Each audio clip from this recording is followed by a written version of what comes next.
Public space in the U.S. has been consistently declining for years. Paralleling this decline in physical public space has been the decline of opportunities for people to participate in an active public life, or to create movements for social and political change. As cultural geographer Don Mitchell notes, the few public spaces that exist today tend to be places of predictability, controlled recreation, surveillance, and spectacle.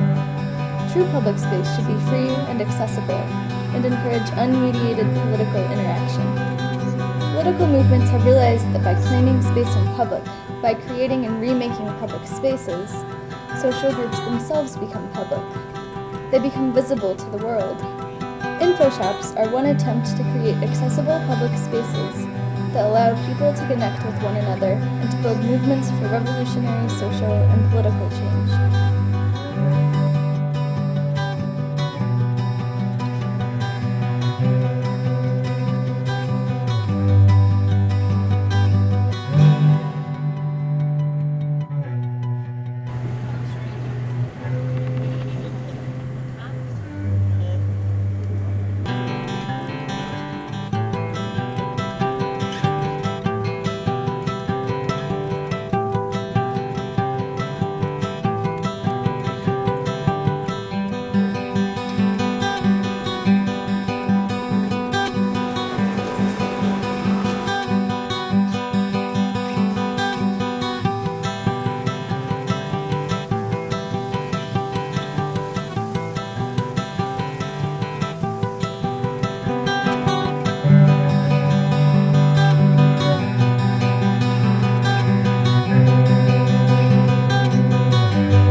Situated in a false storefront attached to an apartment in the back where some of the Jane Doe collective members lived.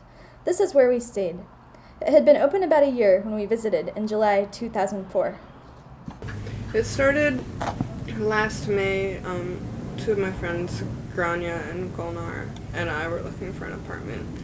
And we found this place. It was a storefront, so it was about the same time that Blue Stockings was changing from a specifically feminist bookstore to a more sort of broad activist cafe. And we thought that it was important that there was a specifically feminist space in New York. So we figured since we had a storefront and the landlord didn't have a problem with it, that we would just turn this into a feminist lending library. That's pretty much how it started. And it opened September 9th of 2003. A member of the Students for a Democratic Society started the Long Hall Info Shop in Berkeley in the 1970s. Its name is a double entendre, referring to the struggle the activists had ahead of them in changing the world, and also the physical setup of the space, which is one long hall with parlor rooms on the sides. Activist projects like the Slingshot newspaper, Food Not Bombs, and the Berkeley Needle Exchange fill the parlor rooms. We didn't really shoot the neighborhood, so it's my duty to put the shop into context.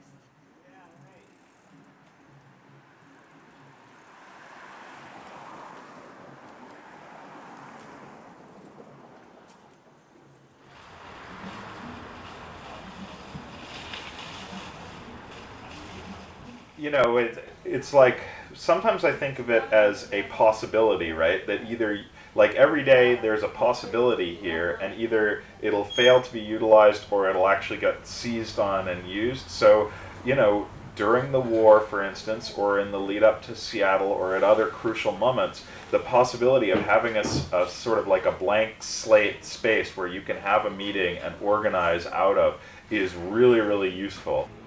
The Wooden Shoe Bookstore in Philadelphia began as a communist bookstore in 1976. The original space burned down in a fire in 1997. The shoe quickly recovered and reopened at the current location 10 months later. It's just happenstance, but this building has some history to it. If you look at the tiling here, it's this forward. That doesn't mean walk forward through the door. It's from there was a Yiddish socialist newspaper that had its Philadelphia headquarters here, so it was the forward was the name of it. So that's the tiling from when this was the newspaper headquarters of that socialist newspaper. The Lucy Parsons Center was formed in 1969 and originally called Red Book. It has served as a center for activism in Boston for over 30 years, moving locations numerous times. The shop is named after Lucy Parsons, who was an African, Native, and Mexican anarchist labor activist during the 19th century. The Chicago Police Department described her as more dangerous than 1,000 rioters.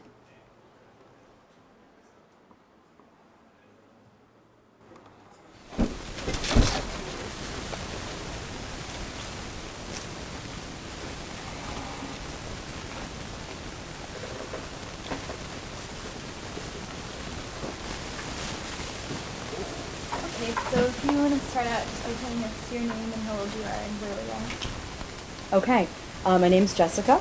I'm 25, and we are at the Lucy Parsons Center bookstore and community space in Boston's historic South End. How did you first become involved with the I moved to Boston in July of 2001, and I was already very politically involved in other neighborhoods and communities that I'd lived in outside of Boston.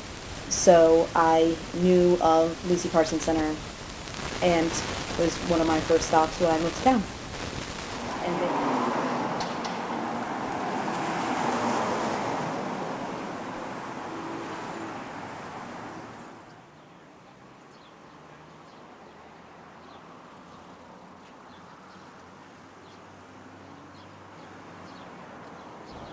The back-to-back worker-run cafe in Portland was one of the most unique spaces we visited.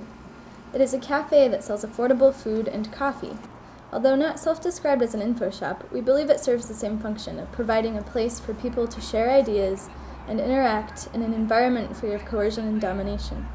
It is collectively owned and run by about 8 people who lease it from the International Workers of the World, whose office is next door. I don't know, since it is like a public space, I think we have a responsibility to make a lot of people feel comfortable and welcome here, and you have to be careful with how far you're pushing a certain thing, and have respect for other people's opinions and how they feel about things.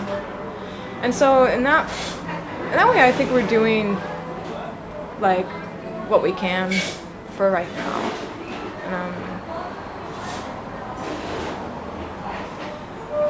I don't know how we could like push people to like enable themselves further without telling them what to do. It's people ultimately make their own decisions. So. Both of us were involved with the Breakdown Book Collective in Denver before we began this film. It has been around for about 3 years and has garnered much support as a novelty in Denver's social scene. This has led us to question the assumption of its inherent effectiveness as a tool for political change. Breakdown has faced great difficulty in achieving financial stability, struggling to pay rent each month.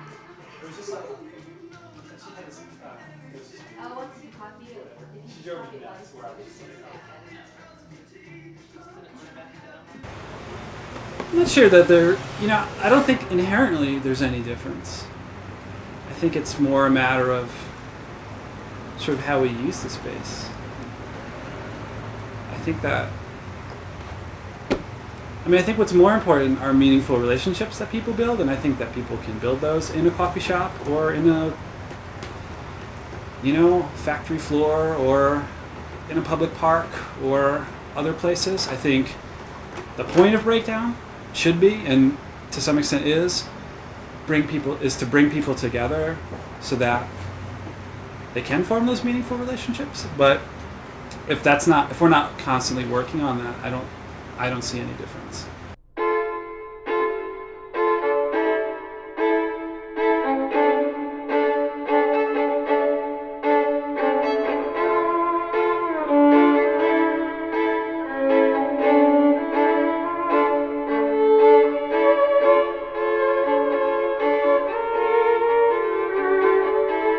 Info shops are public community spaces that provide access to leftist political information.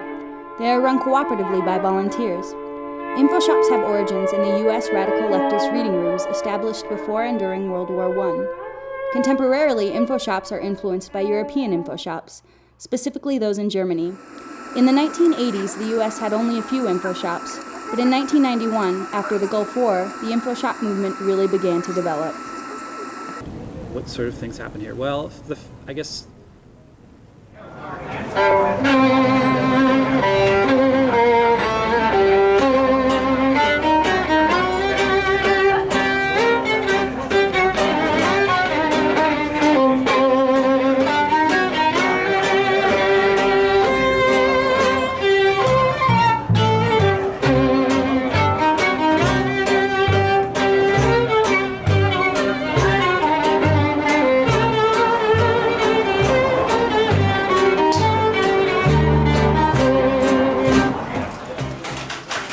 I can come in info shop down there. Yeah, have you heard of breakdown at all? I haven't. I'm not like that connected to the other info shops. Yeah, it's been around for about 3 years. We're looking at how physical places are important to different sorts of movements. we have discussion groups and lectures and things of that nature, and there are a lot of just sort of cultural events like shows. What I've seen as really one of the most important functions that the space serves, say we have a demonstration downtown. We were having a lot of anti-war demonstrations a couple years ago. We would, even if the demonstration was miles and miles away, you could come here afterwards, process what had happened, talk to people, get information about what was going on, get some news. If a friend of yours was arrested, you were confident that you could wait here and get a phone call about what had happened. And I think that community spaces like this are so critical in providing that kind of environment for people who are engaged in what is generally a really hard and frustrating struggle against capitalism, against the government, against, whatever happens to be going on at that time. So We'll have, people on book tours come by, talk about their books, and then just various kind of lectures or, presentations on a lot of different, educational things. So kind of like, what is anarchist organizing look like, or that's just one that comes to mind. And then also kind of like current event issues, like there's about to be like a DNC open house or no DNC open house. People come and like ask questions about like what's happening here. People have come from like Argentina to like describe like the political situation in Argentina. We definitely have people coming from out of town a lot to give those talks. And then it's a meeting space for radical groups in Boston. Well, just this weekend, last night, there was a genderqueer prom there that was organized by some people that are slightly affiliated with Liberty Hall. The night before, there was a band called Shiki Narwitz. It's a local klezmer band, put on this amazing giant musical chairs competition. It was one of the best things I've seen at the hall in a long time. There's about 76 people playing musical chairs simultaneously, like all the way down till there was a single winner. Yeah. It was really, really great. There's a monthly square dance there that I organize. There's, tons of punk shows that get organized. There's Free School, which is not a super functioning organization right now, is based out of Liberty Hall, and so there's been various free school classes, yoga, self-defense class. There was a Scottish broadsword class there for a while. So don't start thinking this is where people that never drink die from alcohol. Because they're like, nothing's happening. Nothing's happening. Nothing's happening over and over. So yes, okay. I just wanted to thank folks again for coming out to Breakdown's second anniversary, celebrating 2 years.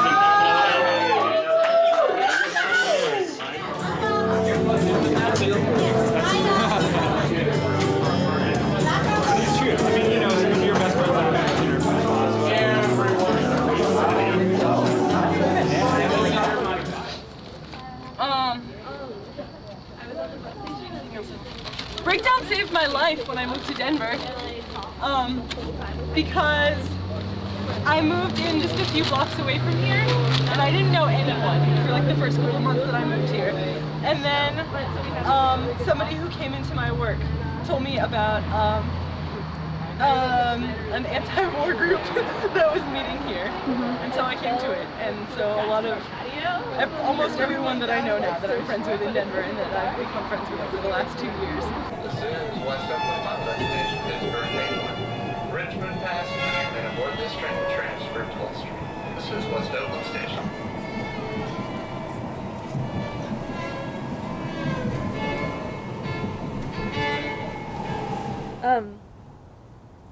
Well, certainly I think that as this community becomes more, I guess sterile is a really mean word, but as it sort of becomes more beige with green countertops and like... By the community, you mean Berkeley? Even our neighborhood in terms of like the businesses around, and Berkeley, that it's important for things to stay personal, and it's important for places to have meaning to the people who created them, and then also be impressionable, or leave an impression on the people who use them. Yeah.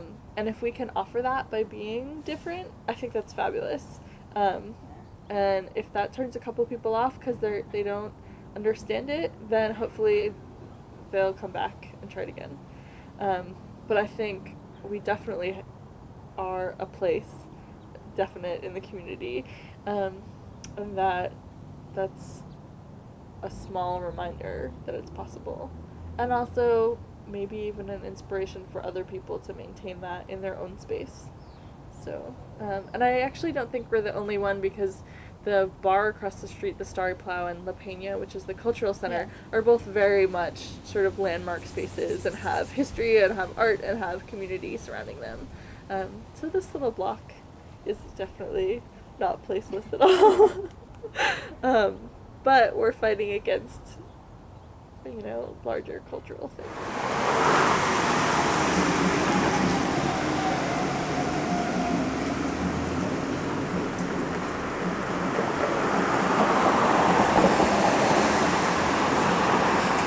Going to be one of the first places on South Street that is going to be 4 chains. This here, which used to be Book Traders, is going to be Abercrombie & Fitch. Johnny Rockets is right there. That's been there for years. Gap Kids came in there a few years ago. Gap has been here for a few years. So these 4 corners, it's slowly being replaced by chains. There's a Taco Bell right down there. This used to be a hubbub of independent businesses. There's a lot of kids come down to South Street. I remember when I was growing up in the suburbs, I'd always come down to South Street to hang out, because there's a lot of music shops, a lot of bohemian types, but that's slowly being replaced. Well, I mean, so their idea was they were going to tear down this building, which this is you took pictures. It's a nice old building from probably the 20s or so. It's got brick, and it's a nice building, and their idea is to tear it down and put up a 4-story building in its place that would have 3 levels of condos upstairs, and then it would still be retail on this ground floor. Sure. We don't know if we're going to be able to stay there forever. If the rent goes up, we might have to go somewhere else. I mean, we're fine right now. We're in no financial crisis now, but we don't know what's going to happen. Especially with inflation going up. Who knows? Might have to move in a few years. And places like that, Abercrombie & Fitch, are the ones pushing it up. they're the ones pushing for the rent increases, as well as the real estate companies, of course. That's the business they're in. It's the nature of it. The way this all got built was by volunteers. We have work parties periodically where we'll set aside a Saturday and a Sunday, and a bunch of people will come and paint something or build something or whatever. And what that means is, literally, we've been having these work parties for 11 years, and we still have them. And like each time we like move a little bit more.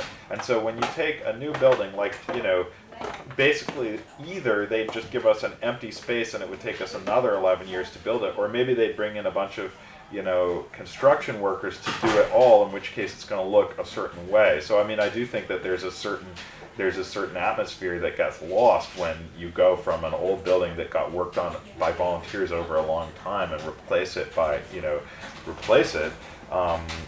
know, whether that's really important to anybody else or whether it's important in any kind of political way, I don't know. But for emotionally, it feels important to those of us who participated. Most of the stuff that we have on the shelf, you can get somewhere else.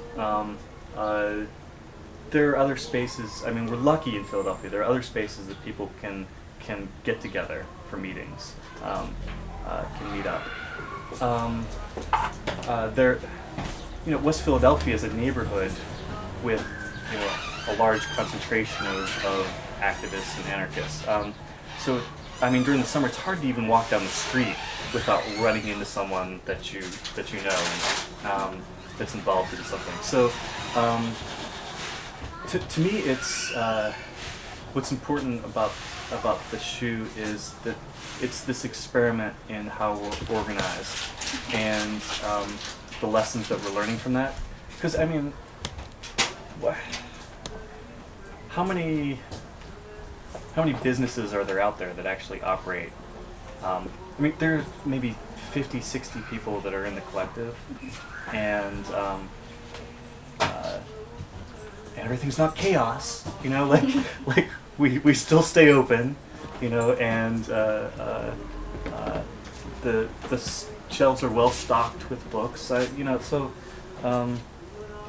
yeah, it's really, to me, the experiment and how we're organized. And well, I don't know, there's the saying about you can't blow up a social relationship, something like that. I mean, I think working on those relationships is what it's all about for me. So, because so many people have like had those places of their identities denied for so long, or like colonized, taken over, whatever you want to call it. And it's interesting to think about like these tangible expressions of taking back physical space as also a way of taking back identity as a place. Yeah, I definitely, like, when you said that, the first thing it made me think of was at the Long Hall, when they were talking about how all of their construction projects were totally amateur, and that none of them knew how to do anything, and yet they built up this place, and obviously they must have known how to do something, but like without having that place to like explore that or do that or have, you know, physical space to reshape, they would have never done that. And it's I don't know, like, I don't know where I'm going with this. Do you understand what I'm saying? Like, it's a way for people to diversify themselves, and like, because they're allowed to. Yeah. Like they can diversify their relationships, their skills, their ideas of who they are and what they can do.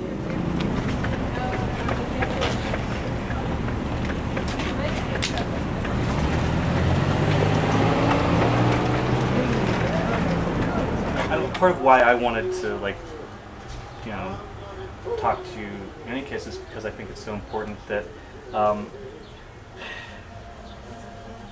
I see what you're getting at as far as like place and space being important, but I mean I don't know how to theorize that myself, but I do know that I want to start creating now the kinds of institutions that I want to see in society in a larger scope. So this is kind of like, I mean, it's also, at the same time that it's hopefully getting this information out there that's informing people to be politicized, to educate them on, what kind of society, what kind of vision they want to have for a future society. It's also, in some way trying to do that now by how it's actually run.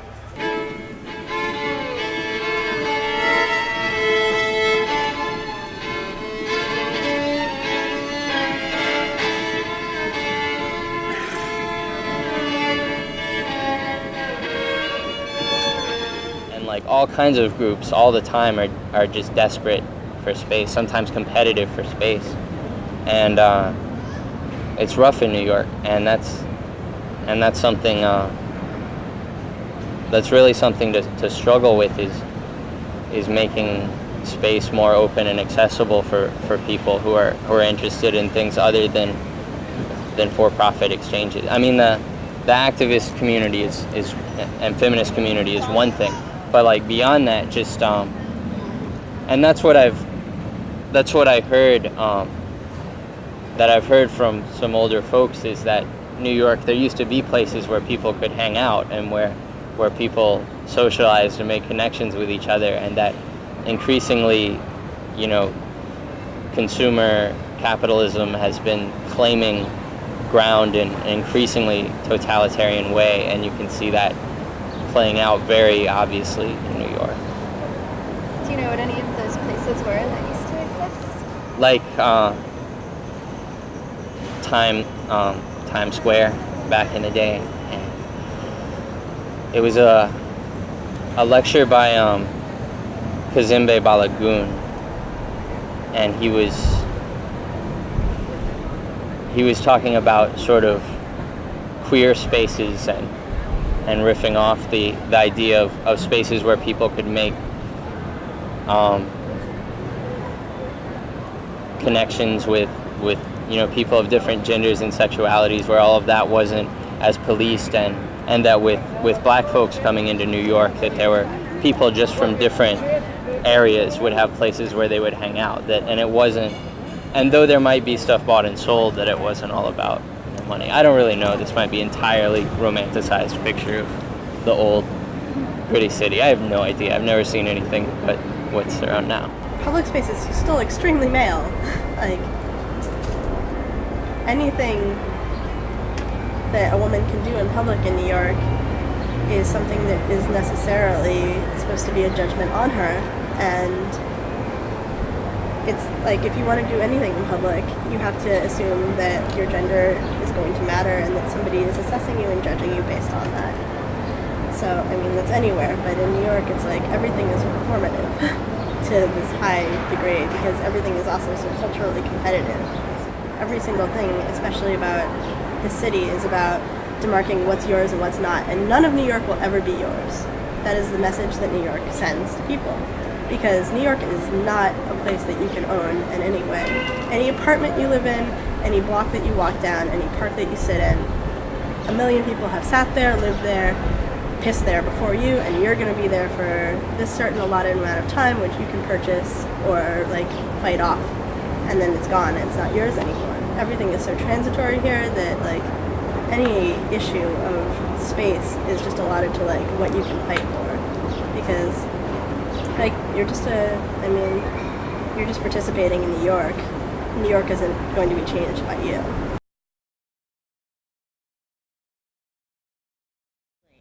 Without a doubt, I think that people need to have a space to interact. It can't happen in people's homes. It doesn't happen in public spaces. It doesn't happen in capitalist spaces for sure. And I think history says that when people have a chance to interact with each other and share their ideas, they're going to create change. Like, it's natural. It's something that people want to do.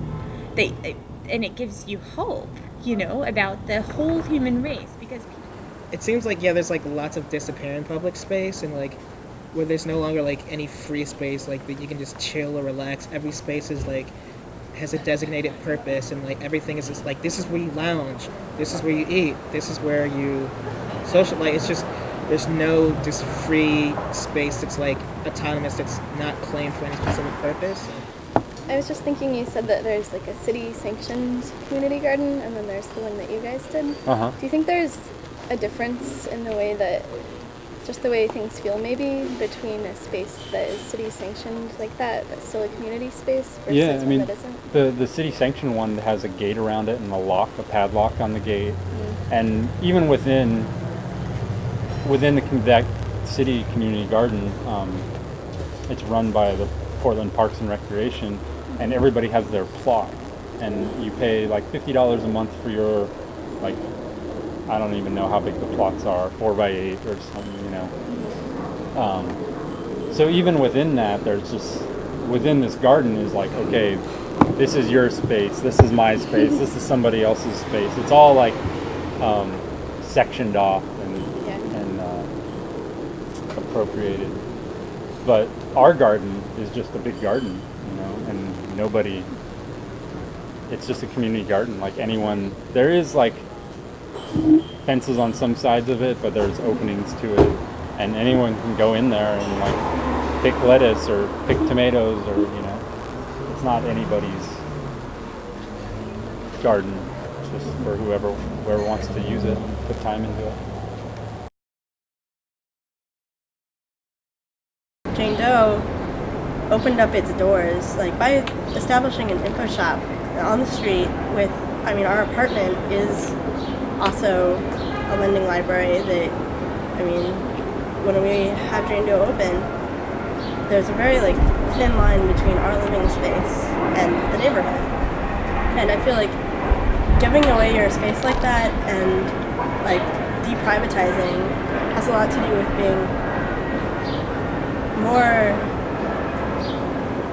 more engaged in the discussion about gentrification, because living in an artist loft or, you know, establishing some apartment somewhere where the first thing you do is you close your doors and your only interaction with people is through purchasing or through, like, I mean, street interactions that are usually really kind of shallow. You start to feel like opposed to your neighborhood. Communities don't grow in like private residences or businesses, you know. I guess they can, but it's pretty rare. You have a whole community based out of someone's house or based out of, you know, a store. You need places like union halls. You need churches to meet in, bookstores like ours, info shops, cafes for people to shoot the shit, whatever. Otherwise, it's not going to go anywhere. There'll just be people talking about ideas, but not having a place to organize, not having a place that they know is going to be there. It'll just fizzle out. The street is our public space. Like, there's like the 5 feet of sidewalk that you're allotted in New York, and people use it in really amazing ways sometimes. And we get parked before 11, and I mean, at night, the free space is like not there unless you like are really aggressive and territorial and confrontational. You have to be a very like dedicated person to reclaim free space at night, because everything kind of shuts off to you unless you have money.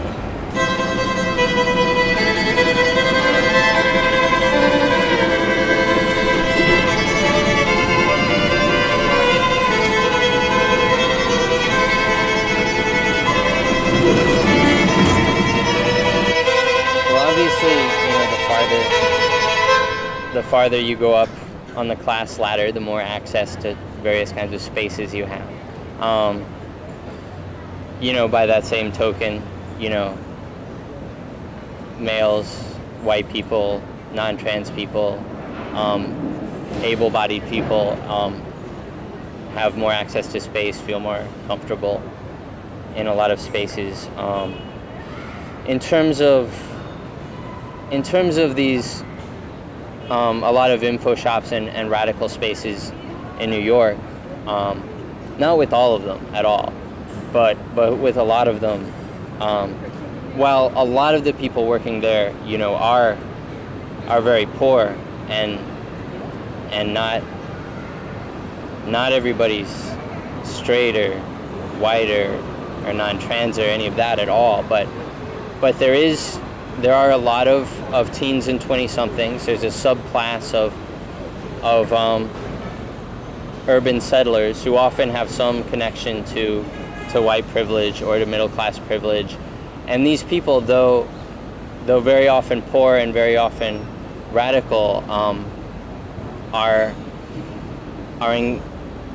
getting more access to these spaces and feeling more comfortable in these spaces. And most people I know are fairly conscious of this and are struggling with this and are making efforts to make their spaces more inclusive. But because they're starting from inside their subculture, from inside their group of friends, or from inside affinities that are based on rhetoric that implies a familiarity with certain social movements or with certain educational backgrounds, because they're working from an inside outreach kind of perspective, they can't be as successful as a long-term resident, poor people of color, community-based kinds of movements that they're trying to engage with. We need to be about living outside of our own comfort zones. And we're not there. We're not even close to there. And if we don't have that as our goal, then we're being hypocrites. Do you think Breakdown is a place that just takes up space because of who organized it? Or I think it definitely can, or has the potential to do that. In some ways does. Sure, I mean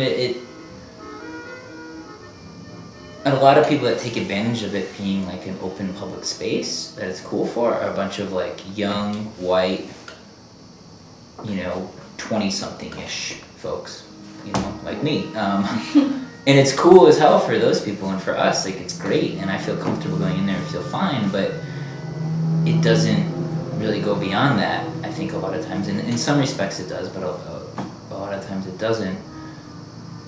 And I think the big issue with that is that us young white folks have lots of other spaces that we can go to that I really like, either public or like privately owned. You take somewhere like going downtown, like to the Touted Cover or a coffee shop or something like that we can feel completely comfortable and have ownership of. So in that sense, it's kind of serving a community that already has places to go. I think the cafe is actually a pretty special place on that, because it is run by privileged white kids, and right around the corner is where all of the day laborers hang out waiting for jobs, basically. And so when they would come in, there was a big barrier of language because none of us spoke Spanish and few of them spoke English. And so I think that like the issues of privilege were really apparent in that situation. It's like what we were able to do. We were privileged enough to volunteer our time to run this cafe. And then watching these people who had to stand on the street corner in the hot sun all day, waiting for a couple hours of work, So I don't know if that answers your question or not. None of us want to attract like the yuppies and the hipsters here who are going to put that money in our pockets, because we don't want this place to change. And we're like, if we attract like more privileged people here and classes here, like they're not going to like the other people that we let have access to this space. And we're going to have to change something in order to keep them here. And so it's like, why even think about becoming dependent on their money and their income when we can just like really try and like work with what we have and reach out to the, I don't know, in my opinion, I would much rather like work out and reach out to the community rather than be like, oh, sorry guys, like we let you use our bathroom for like 2 years, but we're not going to do that anymore because it bugs our other customers who probably don't even tip well. So Folks who don't have as much privilege are doing really incredible work in New York, and do have some radical spaces, but they aren't, for a lot of people, just on the basis of ignorance or intolerance, are not as visible to a lot of people, and oftentimes don't have the same access to space, whether that's about money or about comfort levels or about privilege, or well, all of that's privilege. We're talking about privilege. Yeah, I feel like in this world today, whiteness and maleness sort of makes the entire world its place. And, you know, as somebody who is identified as part of those privileged groups, you know, I've been conditioned to feel like the entire world is my place. And so I'm not as interested in creating a movement that creates place for me, as I am in sort of creating a movement that kind of takes that away from me to some extent, you know, that starts to destroy that and starts to create place for others. I would present that challenge to any other info shop. Like, I would ask them that question. How are you relevant to the goals that you ascribe to? How is your work meaningful to that goal? And really, in a tangible way, if you can't show in a tangible way how you're working towards that, then that's what you need to get back to. The A-Space has been, again, mostly for the kind of, you know, similar type kind of radical subculture that's mainly white, mainly middle class, but there's always been an important effort, I think, to have a wide range of activities. And like, when things are publicized to like different groupings of people come. So you got to have relevant things, and you have to have some effort to let people know about it.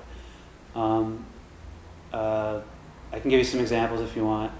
The Books Through Bars program, which I work with, sends books to prisoners all over the country and gets volunteers from all over the area, including lots of special groups of volunteers from, say, schools or whatever. And I really hope that people get to be inspired by other people trying little projects, even if they're little projects. That there's lots of criticism you can always have of projects, and like, we're not doing enough of this or that, or not inclusive enough of this or that. But just the idea that, like, despite all the criticisms, that you can try, like, that's awesome to me. And I want people to critique it, and I want people to have a problem with the info shops that they go to, and I want them to call it out when it's sexist, racist, classist bullshit.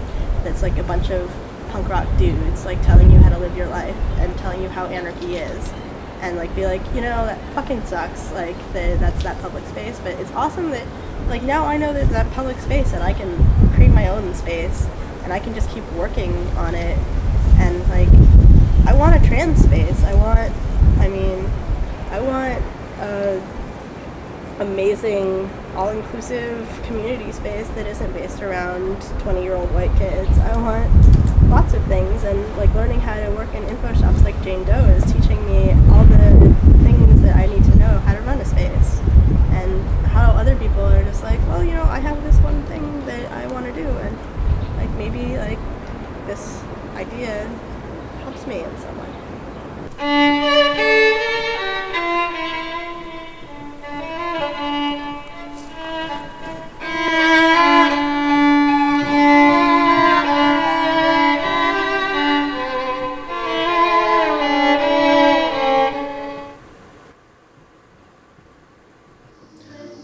What I like about Breakdown is it's like a living metaphor, in a sense of that, like, it actually is a space and does tangible things. But perhaps even more importantly for what it's doing right now is it shows that it can work, that there can be an institution that is not capitalist and is not out to make money and is out to serve, you know, the community and to do these things, and can exist. And if that institution, Breakdown, can exist in an entirely capitalist society, it shows that, like, imagine like how groups like that could work in like a non-capitalist society. Like, it'd be awesome. Well, eventually we want to live in a society where people run their own workplaces, run their own neighborhoods. They're free of domination by any particular groups of people. And info shops are there to support that. And we try to operate in how we feel that future place we'd like to live in would be. Although trying to balance that with realizing that we live still in this type of world, where people who operate cooperatively get fucked over. All day I feel like I'm underwater and like I'm holding my breath, and then I come here and it's just like, oh god, it's Liz. Don't you think that can Liz be dangerous, understands though? gender politics. In a sense, because then you let it all out in like us having a conversation instead of like us, doing something, I guess. But we might do something from We that might. conversation. We might. And it's that's a lot better than me sitting around the house being stressed That's out. true. That's true. Eating bagels and nothing That's true. else. It offers some type of alternative. I mean, and it offers a place where you can find information or find your friends. I'd say more importantly, you can find your friends. Yeah, I guess it kind of creates a base for community, right? It does kind of create a base for community. And so it's sort of like this big, radical feminist living room of the neighborhood, and not as much of the neighborhood as I would like it to be. But, and that's cool. And that's how I have to deal with commercial spaces sometimes. I felt very pretentious going into this coffee shop where I used to live, until I just had to think about, space, and like, well, I don't really have a living room, and there are always people in my house, and, well, there are people there too, but it's different. And so, like, I could go, and if I started thinking of this coffee shop of my big living room where I sometimes buy tea, then it was really nice. And Jane Doe is even more positive in that way, like a big kind of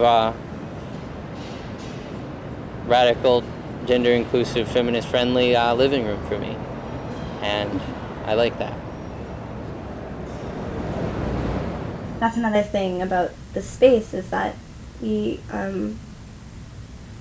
for those dialogues to happen, I don't know, they happen in an organic way when you're hanging out in a group of people that are affected by similar things in their lives, or completely different things, because you don't necessarily have identical experiences to the people that you associate with. And so, in terms of our space and hoping to facilitate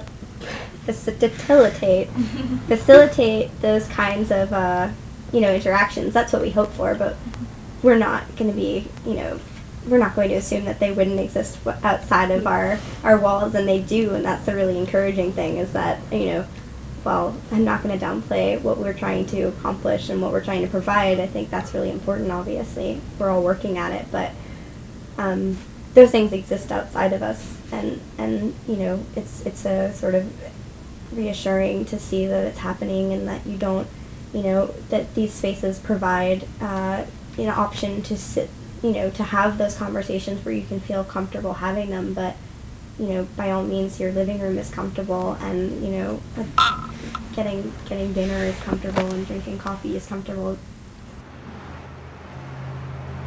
I feel like there's a lack of meaningful relationships that people have. I definitely feel like people are alienated,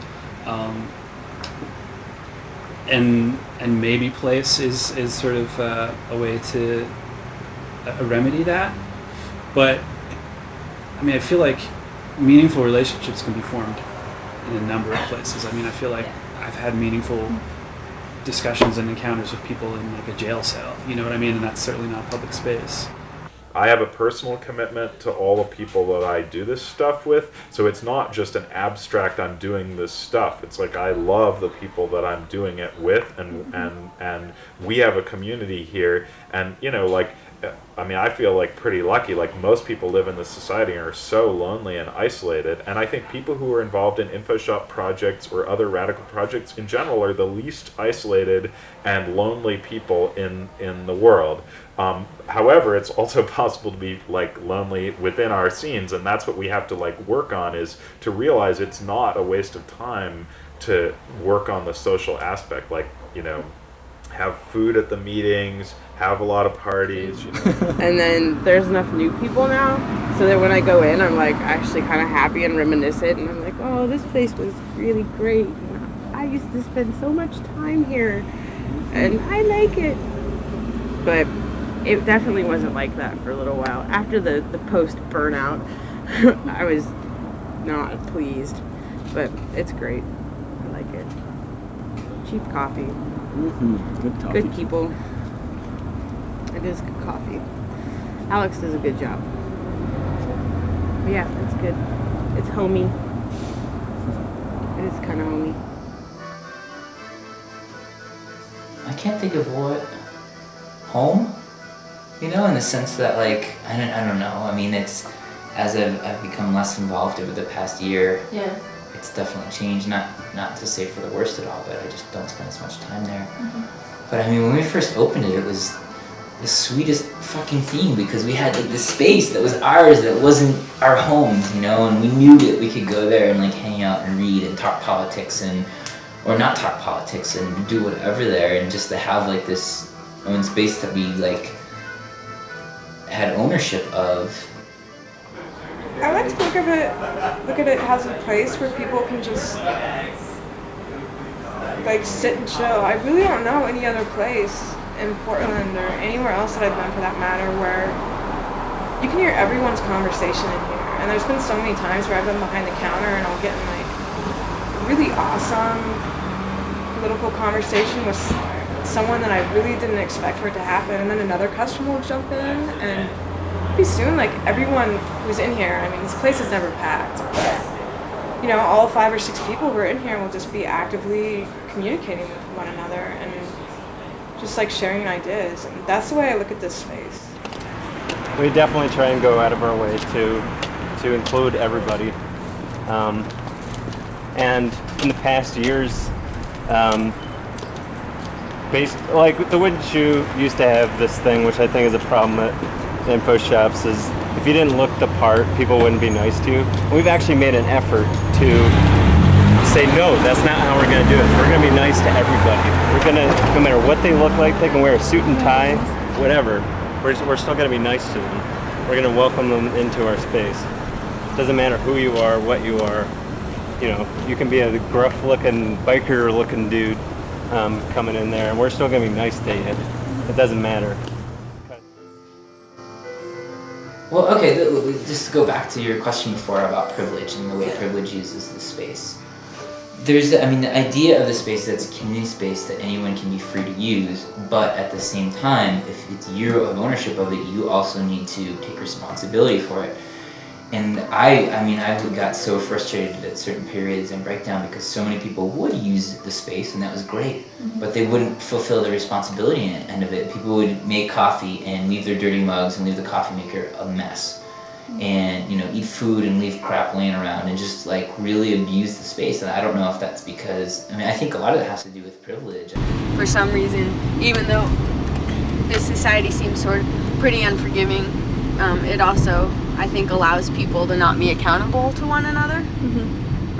And so in organizing like this, like it's pretty crucial that you're accountable to one another, and when people aren't, it's like this example to other people that like, oh, this would never work. And it's not that like collective organizing inherently won't work, because it's just not, because human nature, is that way. I think that it's not working right now because people are preoccupied with their lives, and their lives are wrapped up in sort of like in the dominant culture.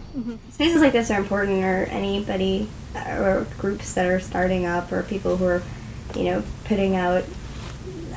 That sounds cheesy. I feel like when I started to think about what I was going to say in the interview, I wanted to refrain from sounding cheesy and saying the word community. I don't know why, but I didn't want to say community or the word zine, but whatever. People who are doing zines, people who are doing anything like that, it's important because it's people who are actively interrogating on, at different levels what is a dominant and oppressive culture in, a number of ways.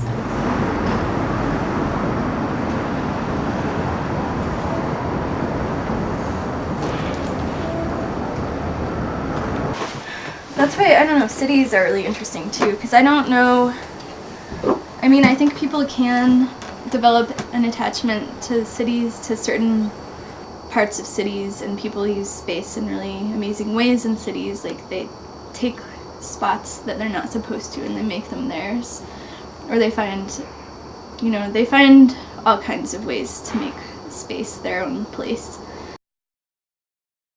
The most visually cool, amazing place around here, I think, is the Albany landfill. Have you heard about that? That's fucking amazing. I hadn't even ever thought of a place like that existing. Just because it wasn't like some secret place where only certain people could go that was, in danger of being torn down, or if the people who were there getting in trouble for making art there or being there, but more like anybody could go there, anybody could enjoy it. There are hiking paths all through the peninsula. We kind of just kept going through all of these mazes of different plants and trees, and I thought it was really, it was just once we got there at the end, it was like the Land of Oz. I couldn't believe how amazing it was, because it just opened up into this big area with all these amazing sculptures and It's like this landfill, abandoned landfill, and crazy people have come and built all these art sculptures and crazy things all over the place. It's amazing.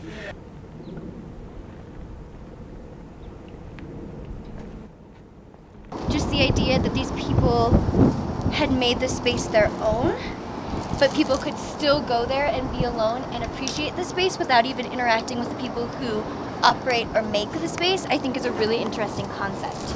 Because when you go to other public spaces, it's not necessarily like that. These people were some just ghost figures. We have no idea who they are, we'll never know who they are, and yet their whole lives and everything that they're about is kind of just there for us to see. The idea of creating something so beautiful out of trash, out of a landfill, out of, all of the weird concrete blocks and everything else that was there is really, it's really awesome. There's more to it, the fact that it's built out of trash.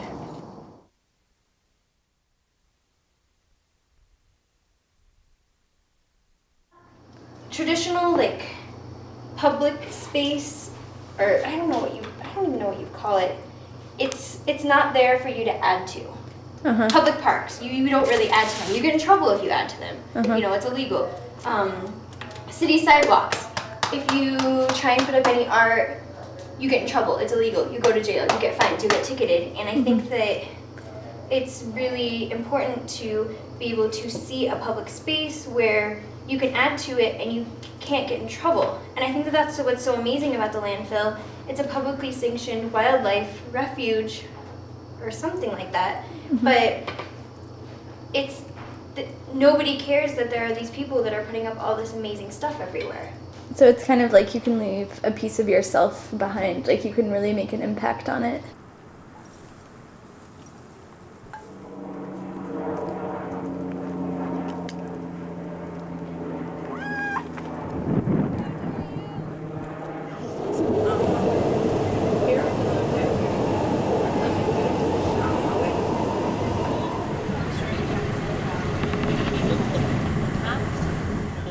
Street artists are sort of taking all this space and making one part of the space a place by putting their art there, and info shops are doing that, and all places sort of do that, but I think info shops, that's all part of a way of challenging the placelessness too. Yeah.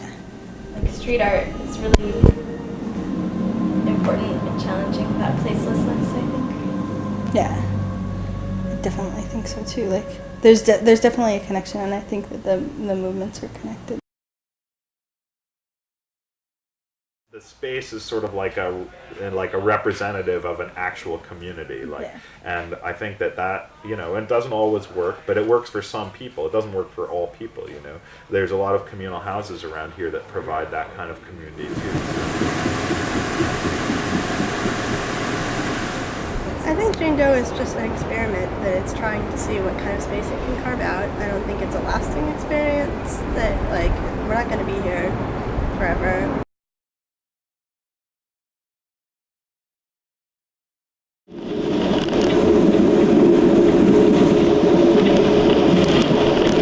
You're not liberal.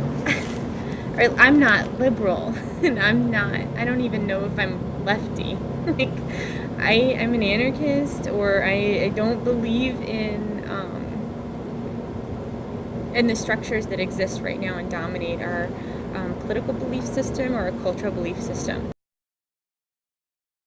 I guess I sort of got to a point in my life where I was starting to feel like I needed new challenges, or I guess politically I started to grow in a way that breakdown was never intended to fill gaps for me anymore. And that was the only decent thing about it. So maybe that's shitty, that like sometimes personal involvement fills gaps, you know?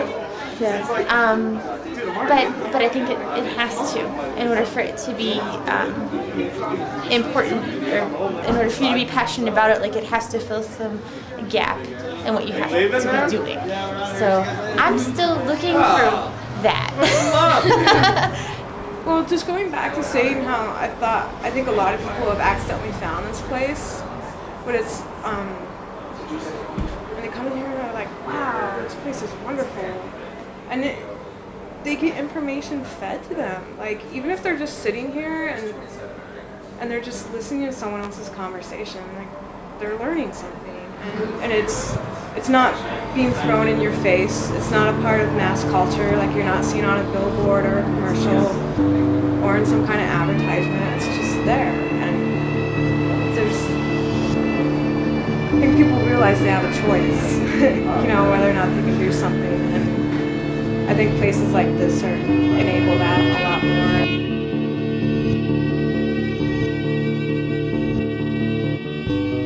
I feel like this is not useless, but not because I have any certainty that this particular project is not useless. This particular project may be totally useless.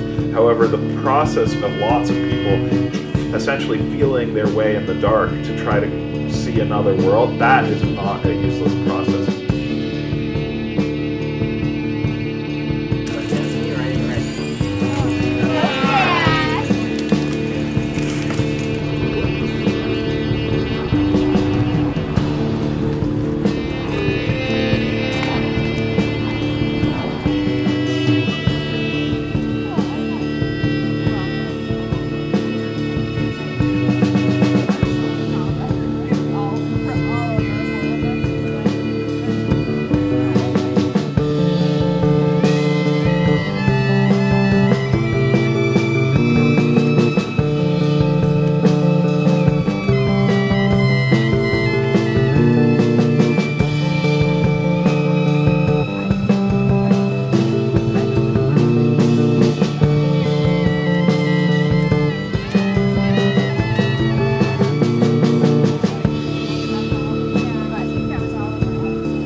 Summer, when we were actually doing the project, like when we were doing the interviews with people, it was interesting thinking about physical, specific places as being so important in creating these tangible counter institutions. And yet, here we were in constant motion. So it's like we were always either arriving to somewhere or departing from somewhere. Yeah. And we were always just kind of in this in-between kind of place, like just getting there or just leaving. And so that was interesting, thinking about motion as a place too. Just because it creates like sort of a state of mind, like.